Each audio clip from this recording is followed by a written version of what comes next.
ഇറങ്ങുക. ഒരുപാട് വേദനയോടെയാ ഈ വീടിന്റെ പടി ഇറങ്ങുന്നത്. കാരണം സ്നേഹിച്ച് വഞ്ചിക്കുന്നതിനേക്കാൾ ക്രൂരതയാണ് സത്യമ്മേ സ്നേഹം നടിച്ച് വഞ്ചിക്കുന്നത്.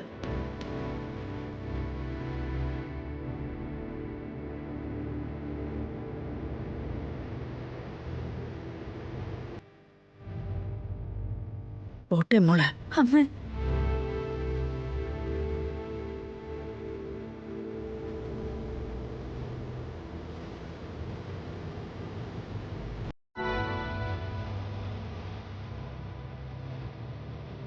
സത്യമേ,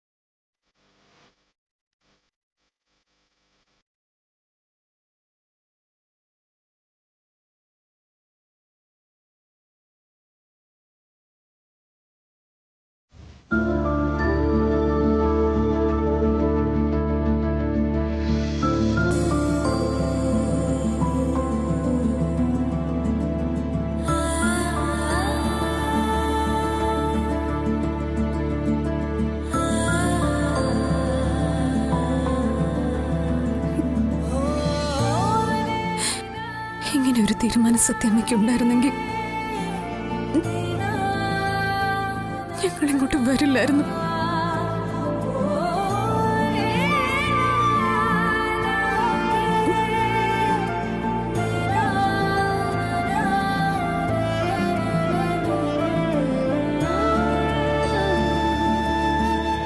മോളെ. ശാലിനി, ഇനി ആ വിളിക്ക് എന്തർത്ഥം വിഷ്ണുവായിട്ടുള്ളത്?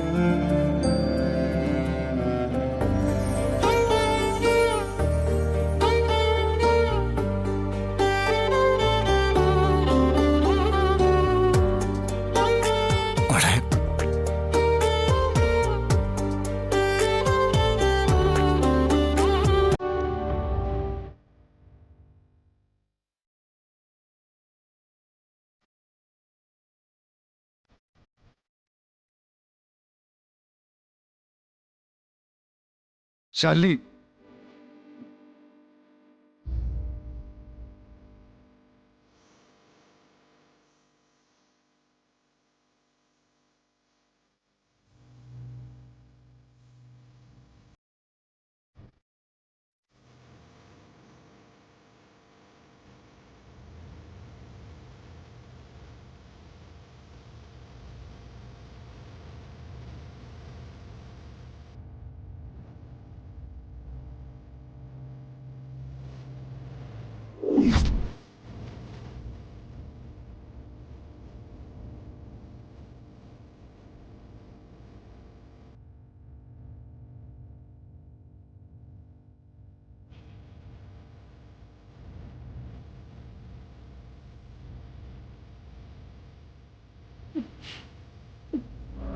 അവര് രണ്ടുപേരും കൂടി എന്നെ അധിക്ഷേപിച്ച് സംസാരിച്ചിറങ്ങി പോകുന്നത് കണ്ടിട്ട് ആർക്കൊന്നും പറയാനില്ല. പറഞ്ഞാൽ എന്താ ഭാമേ തെറ്റ്? സത്യമോളെ പണം നൽകി നീ ഒഴിവാക്കാൻ ശ്രമിച്ചു. നിന്റെ മകനെയോ മകളെയോ ആരെങ്കിലും കുറിച്ച് പണം തന്ന് ഒഴിവാക്കാൻ പറഞ്ഞാ നിനക്ക് സഹിക്കുവോ? അമ്മ അമ്മ എങ്ങനെ ഞങ്ങളെ കഷ്ടപ്പെട്ട് ഒന്നിപ്പിക്കാൻ ശ്രമിക്കുന്നതിന് ഒരു അർത്ഥമില്ല. അടുക്കുന്നേക്കാൾ കൂടുതൽ ശക്തിയോടെ അകലാനെ അത് ഉപകരിക്കൂ. എന്നെ ആരും മനസ്സിലാക്കുന്നില്ല. നിങ്ങളുടെയൊക്കെ നന്മ തന്നെയാ എന്റെ ലക്ഷ്യം. എടാ, ഇവിടെ നിന്റെ രക്ഷയ്ക്ക് വേണ്ടിയാ ഞാൻ വാദിച്ചത്. അമ്മയുടെ ലക്ഷ്യം ഉണ്ടല്ലോ, അതിന്ന് ഏറ്റവും വലിയ ശിക്ഷയായിട്ടാ എന്റെ മേല് വന്ന് പതിക്കുന്നേ. അതെന്താ അമ്മ ഓർക്കാത്തെ? നീ എന്താ പറഞ്ഞു വരുന്നത്? ഞാൻ പോയി അവളുടെ കാല് പിടിക്കണമെന്നോ? അയ്യോ, ഒന്നും വേണ്ട. ഇനി ഒരു ഒത്തുതീർപ്പിന് പോലും അങ്ങോട്ടേക്ക് പോകരുതെന്നുള്ള ഒരു അപേക്ഷയുള്ളൂ. ദയവ് ചെയ്ത്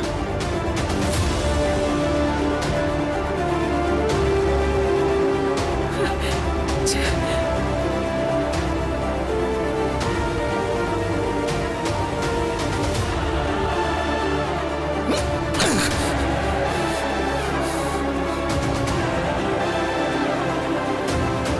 അതെ, എന്റെ തീരുമാനങ്ങൾ തെറ്റാണെന്ന് ഞാൻ വിശ്വസിക്കുന്നില്ല. സത്യയ്ക്ക് പിന്നിലെ രഹസ്യം അത് പറയാൻ അവൾക്കെന്താ ബുദ്ധിമുട്ട്? അവളുടെ അമ്മയും മിണ്ടുന്നില്ലല്ലോ. അതറിയട്ടെ, എന്നിട്ട് മതി ബാക്കി കാര്യങ്ങളെല്ലാം.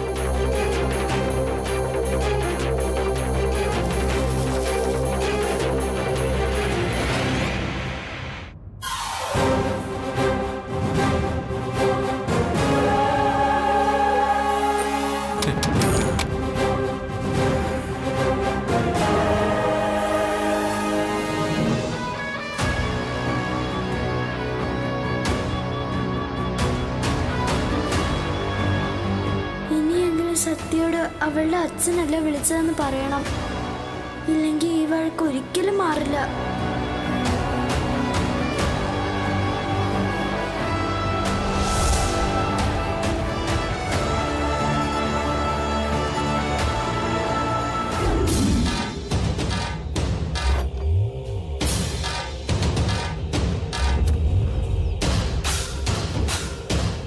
നിന്റെയും വിഷ്ണുവിന്റെയും ജീവിതത്തിലേക്ക് സത്യ കടന്നു വരാത്ത രീതിയിൽ സത്യയുടെ കാര്യം ഞാൻ നോക്കിക്കോളാം. സത്യയുടെ പേരിൽ നല്ലൊരു തുക ഞാൻ ഡെപ്പോസിറ്റ് ചെയ്തോളാം.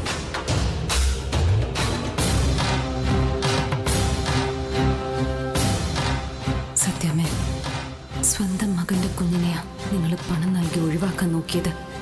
ആര് സഹിച്ചാലും പെറ്റമ്മയ്ക്ക് അത് സഹിക്കാൻ പറ്റില്ല. കാശ് കൊണ്ട് എന്തും വിലക്കെടുക്കാമെന്ന് നിങ്ങൾ കരുതുന്നു. പക്ഷേ കാശ് ഉപകരിക്കാത്ത സന്ദർഭങ്ങളും ജീവിതത്തിലുണ്ടാവാം. എന്നെങ്കിലും ഒരിക്കൽ നിങ്ങളുടെ ഈ അഹങ്കാരത്തിന് നിങ്ങൾ കണക്ക് പറയേണ്ടി വരും. എന്നിൽ നിന്നും എൻ്റെ വിഷ്ണുവേട്ടനെ ഇങ്ങനെ അകറ്റി നിർത്താൻ നിങ്ങളെ കൊണ്ട് കഴിഞ്ഞേക്കാം. പക്ഷെ ഞങ്ങളുടെ മനസ്സുകൾ തമ്മിൽ അകറ്റാൻ നിങ്ങളെ കൊണ്ടാവില്ലല്ലോ.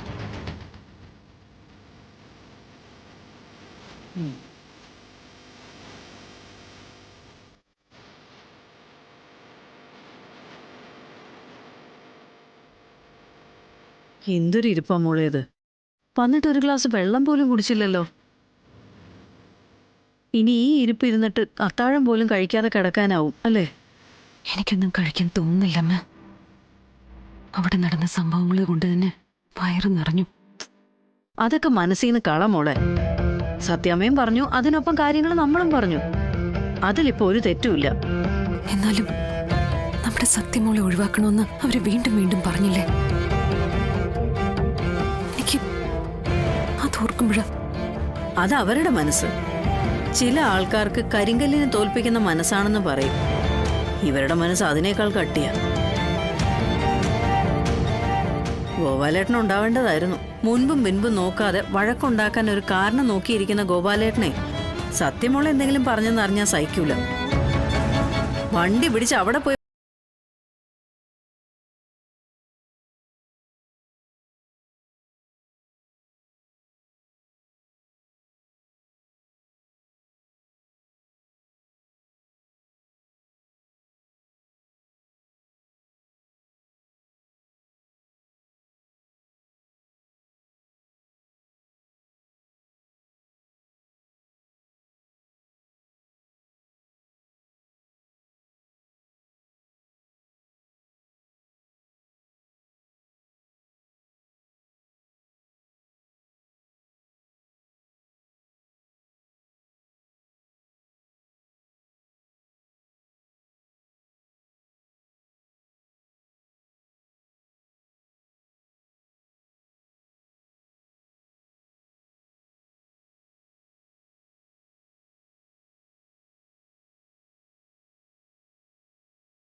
നോക്കുന്ന ആ പറഞ്ഞ മുടിവ് ഇവിടെയും കാണേണ്ടതല്ലേ? കുടുംബശ്രീ ഹോട്ടലിൽ നമ്മൾ നടത്തുന്നതല്ലേ ഉള്ളൂ. നിയന്ത്രണം മുഴുവൻ നിന്റെ അച്ഛന്റെ കയ്യിലല്ലേ? അച്ഛനില്ലാത്തപ്പോ ദാ ഈ താലിയുടെ വിശ്വാസം അതന്നാണെങ്കിലും ഇന്നാണെങ്കിലും ഈശ്വരനോട് പറയാതെ ഈ അമ്മ ഒന്നും ചെയ്യാറില്ല. സ്വന്തമായിട്ടൊരു തീരുമാനവും എടുക്കാറില്ല. എന്റെ മോളും അതുപോലെ തന്നെ ആവണം. മോളുടെ ജോലിയും പദവിയും ഒന്നും വിഷ്ണുവിനെ സ്നേഹിക്കുന്നതിനൊരു തടസ്സമാവരുത്. അവനെ ഒഴിവാക്കുന്നു എന്ന് ഒരു സമയത്തും തോന്നരുത്. നമ്മൾ അവരെ ഒഴിവാക്കുന്നു എന്ന് തോന്നിയാ അവർക്ക് വലിയ ബുദ്ധിമുട്ടായിരിക്കും. പ്രത്യേകിച്ച് ജോലിയുള്ള ഭാര്യമാര്.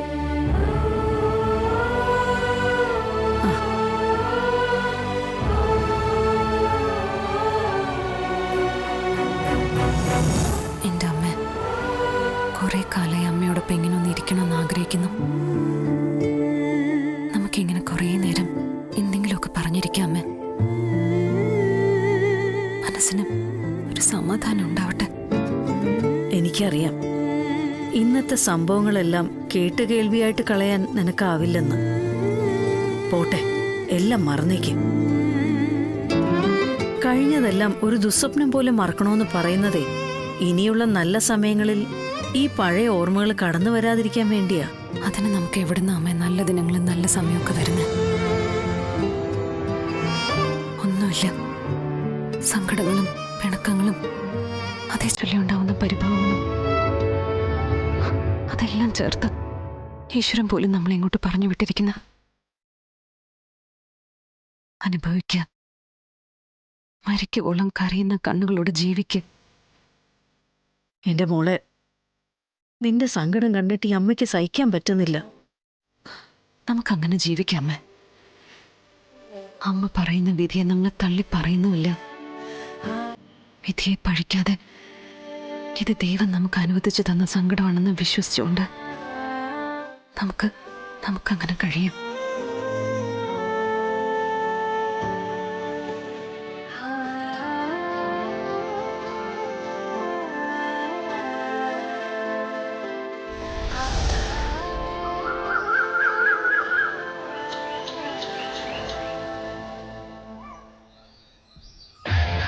ഏട്ടത്തി, ഗവൺമെന്റിന്റെ ലൈസൻസിന് വേണ്ടിയാ നമ്മളിപ്പോ മന്ത്രിയെ കാണാൻ വന്നിരിക്കുന്നത്. മന്ത്രിയുടെ അനുമതി ഉണ്ടെങ്കിൽ നമുക്ക് കാട്ടിൽ കയറി തടി വെട്ടിയെടുക്കാൻ പറ്റുള്ളൂ. വിശ്വാസതയ്ക്ക് വേണ്ടി അവര് പലതും ചോദിക്കും. അതിനെല്ലാം കൃത്യമായ മറുപടി കൊടുത്താൽ നമ്മൾ വിജയിച്ചു. ഉപേന്ദ്ര, ഈ മന്ത്രി എന്ന് പറയുന്നത് നമ്മുടെ ദാസിന്റെ കാര്യമല്ലേ? മന്ത്രി ഷൺമുഖദാസ് എന്ന് നിങ്ങൾ പറയുന്നെങ്കിലും ഞാനിപ്പോഴും ദാസെന്ന് വിളിച്ച അയാൾ അവിടെ നിൽക്കും. അതിന് മാത്രം ക്യാഷ് സംഭാവനയായിട്ടും അല്ലാതായിട്ടൊക്കെ ഞാൻ കൊടുത്തിട്ടുള്ളതാ. അതൊക്കെ ചിലപ്പോ ദാസ് മറന്നാലും ഞാൻ മറന്നിട്ടില്ലല്ലോ. സത്യമേ, അതൊക്കെ മറക്കാത്തോണ്ട് തന്നെയാ നമ്മൾ കാണണമെന്ന് പറഞ്ഞപ്പോ മറ്റൊന്നും ആലോചിക്കാതെ സാർ നമുക്ക് കാണാൻ സമയം തന്നത്. ബാക്കി കാര്യങ്ങളും ഏതാണ്ടൊക്കെ ഓക്കെ ആവുമെന്ന എൻ്റെ ഒരു വിശ്വാസം. ഞാനിതിൽ വെറും ഒരു പാർട്ട്ണർ മാത്രമാണെന്നേ പറയാവൂ. അല്ലെങ്കിൽ തന്നെ അങ്ങനെ തന്നെയാണല്ലോ. അതെ, ഈ ബിസിനസിന്റെ നട്ടെല്ലെന്ന് പറയുന്നത് രോഹിത്തും ഏട്ടത്തിയുമാണെന്നുള്ളത് കൃത്യമായിട്ട് പറയണം. എന്നാലേ കാര്യങ്ങൾ നേരാവണ്ണം നടക്കൂ. എത്രയൊക്കെ വന്നാലും ഞാൻ ഔട്ട്സൈഡർ അല്ലേ. നിങ്ങളാണെങ്കിലോ അടുത്ത ആൾക്കാരും. ഉപേന്ദ്രൻ എന്ന് വന്ന് കാര്യങ്ങൾ പറയുമ്പോ ഇത്രയും വലിയൊരു ബിസിനസ് ആണ് നടക്കാൻ പോകുന്നത് ഞാൻ സ്വപ്നത്തിൽ പോലും കരുതിയില്ല. ഇതിപ്പോ സർക്കാരുമായി ചേർന്നൊരു നല്ല ബിസിനസ്. ആര് കേട്ടാലും കുറ്റം പറയാൻ പറ്റില്ല. സർക്കാരിലെ ഒപ്പം നിൽക്കുന്നത്.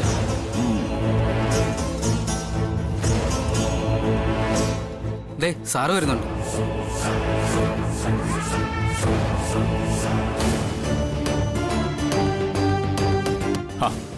എന്താ സത്യാമ്മ ഇത്? ഞാൻ വരുമ്പോ ഇങ്ങനെ എഴുന്നേറ്റ് നിന്ന് എന്നെ അങ്ങ് കൊച്ചാക്കുവാണോ? മന്ത്രിയായെങ്കിലും ഞാൻ ആ പഴയ ദാസ് തന്നെയാ. സത്യാമ്മ വിളമ്പി തന്ന ഒരുപാട് ചോറും കറികളും ഒക്കെയാ അന്നത്തെ പാർട്ടിക്കാരെ അവിടെ പിടിച്ചു നിർത്തിയതും ശക്തരാക്കിയതും. അത് ഇനി നിങ്ങളൊക്കെ മറന്നാലും എനിക്കൊരിക്കലും മറക്കാനാവില്ല. അത്രയ്ക്കുണ്ട് ആ വീടിനോടും വീട്ടുകാരോടും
തരുന്ന മഹാലക്ഷ്മിയാ. 10 കോടിയുടെ ഈട് കാണിക്കണ്ടേ?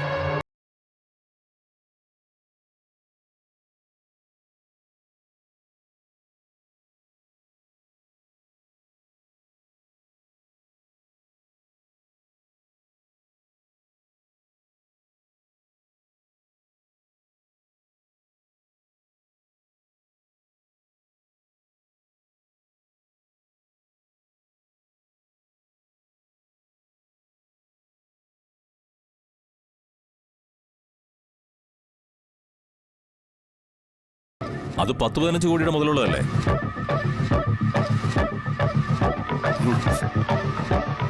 രോഹിത്തിന്റെ പേരിൽ തന്നെ കരാർ എടുക്കട്ടെ. ഉപേന്ദ്രൻ സൈലന്റ് പാർട്ണറായ മതി. ആയിക്കോട്ടെ, എനിക്ക് ഫർണിച്ചർ ബിസിനസ് ആണല്ലോ, എനിക്ക് തടി കിട്ടിയാ മതി. ബിസിനസ് ഒക്കെ രോഹിത് നോക്കി നടത്തിക്കോട്ടെ. എന്നാ പിന്നെ ഇനി വേറെ ഒരു ചർച്ചയില്ല. സത്യാമ്മയുടെ നേതൃത്വത്തിൽ തന്നെ കാര്യങ്ങൾ നടക്കുന്നു. ദയവായിട്ട് ഷൺമുഖദാസിന്റെ മുന്നിൽ ഞങ്ങളെ എത്തിച്ചത്. അല്ലെങ്കിൽ സർക്കാരുമായി ചേർന്ന് ഇത്രയും വലിയൊരു ബിസിനസ് ഞങ്ങൾക്ക് നടത്താൻ പറ്റില്ലല്ലോ. ഇതൊക്കെ ഒരു നിമിത്തമാണ് സത്യാമ്മയെ. പിന്നെ ഈ ഷൺമുഖൻ ചേർത്തുള്ള വിളിയൊന്നും വേണ്ട കേട്ടോ. ആ പഴയ ദാസ്, അതിനപ്പുറത്തേക്ക് നിങ്ങൾക്ക് മുന്നിൽ നിൽക്കാനുള്ള ഒരു യോഗ്യതയും എനിക്കില്ല. പിന്നെ ഈ മന്ത്രിപദം, അത് നിങ്ങളെപ്പോലുള്ള ആൾക്കാരുടെ സ്നേഹവും കാരുണ്യവും കൊണ്ട് കിട്ടിയതല്ലേ. എന്നാ പിന്നെ പറഞ്ഞതുപോലെ എനിക്കൊരു മീറ്റിംഗ് ഉണ്ട്. ബാക്കിയുള്ള കാര്യങ്ങളൊക്കെ നിങ്ങൾ ക്ലിയർ ആക്കുക. നമ്മളെ മറന്നാലും പറഞ്ഞ കാര്യങ്ങൾ മറക്കാതിരുന്നാ മതി. ഏത്? അത് തന്നെ.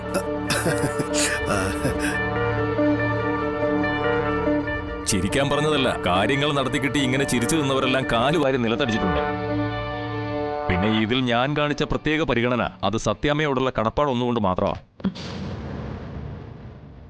ആ ചോറും ആ മാമ്പഴ പുളിശ്ശേരിയുടെ സ്വാദും ദാ ഇപ്പോഴും എന്റെ ഈ നാവിലുണ്ട്. എന്നാ പിന്നെ വരട്ടെ, ഇനിയും നിന്നാൽ മീറ്റിംഗ് വൈകും. ശരി.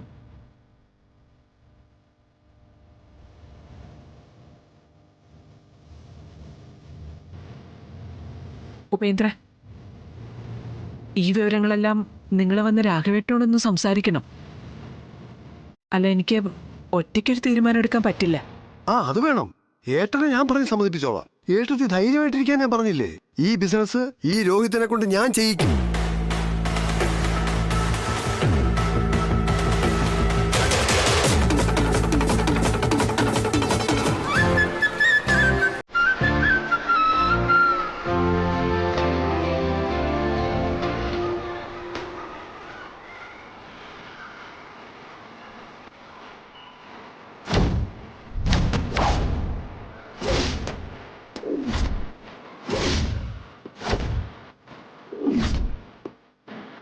അതെ, ആ തല്ലുകൊള്ളി വീണ്ടും വഴക്കിന് വരാതെ ഒരുക്കുക.